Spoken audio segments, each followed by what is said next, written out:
So I love living in Orlando. I help people move here. I talk about all the cool stuff happening, all the cool stuff coming to the area, but I'd be remiss if I didn't mention the flaws and imperfections of living in Orlando. To every positive, there are negatives. To every pro, there is a con. And so in today's video, we're gonna go over those cons today, talk about why you might actually hate living in Orlando.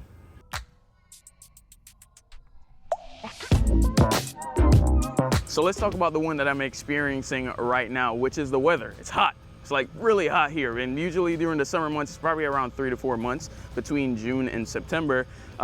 You're gonna sweat. Actually, I read an article that said Orlando was named the sweatiest city in the US. And so I usually recommend, if you haven't been down here before, come down during the summer months, because if you can handle this heat, you'd be fine. Because as soon as this passes, it kind of becomes like 60s, 70s, wouldn't you say? Around that, yeah, 60s, 70s. On top of that, it pretty much rains every afternoon in the summer too, so you kind of get this brief cool off, but then it gets right back to scorching heat again. And so if you can handle this, it'd be great. I know weather is part of the reason that some people actually move to Orlando, but it can be a deterrence, and probably why you hate it as well. All right, so the second con is traffic. I drove about 45 to maybe 50,000 miles last year, so I think I can talk to this topic. I-4, nightmare. If you can avoid it at all costs, please do. You gotta realize Orlando, again, is the house of the mouse and all these other theme parks, so you have a bunch of tourists here coming off of exits, missing their exits, so driving here can be both frustrating and long. Your drive time is really elongated, not necessarily because the distance between each destination is far from each other, but because there's always so much traffic. There is, in a growing city, gonna be a lot of new construction, so you have tons of roads coming in, tons of off-ramps, exits, exchanges. Coupled with the fact that there's so many people using our roadways, it can be quite cumbersome. Now, if you're coming from somewhere a lot more urban, say Chicago, you know, big cities, New York, LA, then this might not be really a big of a deal to you. But if you are coming from a more rural area, this is going to be not even a slight adjustment, but really a big adjustment for you if you're coming to Orlando. So just keep that in mind. It is something I've learned to deal with, obviously, because I have to as a realtor. But if you never had to drive a lot, get ready, because you're gonna have to now. Number 3, wildlife. Bugs, lizards, alligators, garden snakes, they're here. In the past 5-6 years though, I've probably had to kill 3 garden snakes, and so they're not necessarily abundant. Lizards are everywhere though. They're really harmless. They just kind of run around. If they see you, they kind of scatter. But alligators, I know that's a big concern for a lot of people here, and I usually say if the body of water is bigger than a kiddie pool, just assume that there's alligators in there, stay away.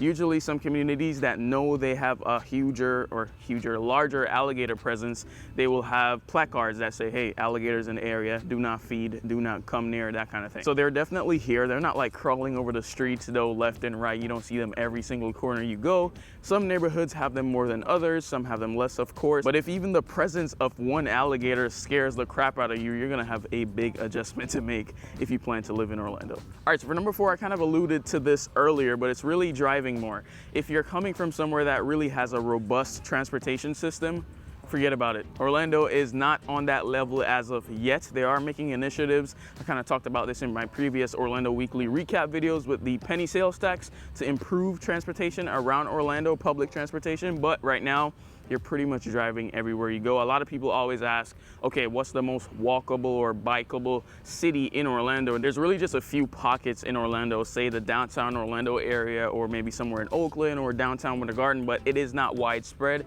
And you can't really fully rely on walking everywhere. So you're probably gonna be driving, depending, sometimes 5 minutes, 10 minutes, 20 minutes, but it's gonna be a drive nonetheless. And so if you can make the adjustment, great. But if you cannot, you're probably gonna hate living here.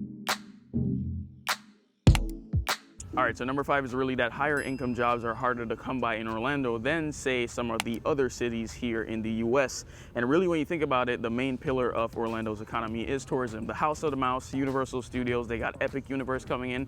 But really what that lends to is more retail, service-based jobs, which aren't typically high paying. And speaking of the House of the Mouse, Orlando is really trying to shift the narrative from just being the land of tourism to the home of the metaverse. So what I've been seeing lately is a lot of tech jobs coming into the area. You got EA, Lockheed Martin, Veritas, Oracle, a lot of these big companies. And so unlike the weather, I think this is something that we could change in a more positive direction. And it's going to be really interesting to see how the job landscape in Orlando changes probably over the next decade or so. All right, so I'm sure I probably missed a con or two or three, so that is where you come in. Let me know in the comments which cons I missed, which cons you've personally experienced if you are currently living in Orlando, and if none of these really deterred you from moving to Orlando and you're still looking to buy it or sell a home possibly here in the Orlando area. I'd love to partner with you as your real estate advisor, so you can reach out to me, email me at romariog@salesorlandofl.com. Thank you so much for watching. If you enjoyed the video, found value, hit the like button, hit the subscribe button, follow me over on Instagram at Orlando with Mario. Hang out with me there, kind of the day in the life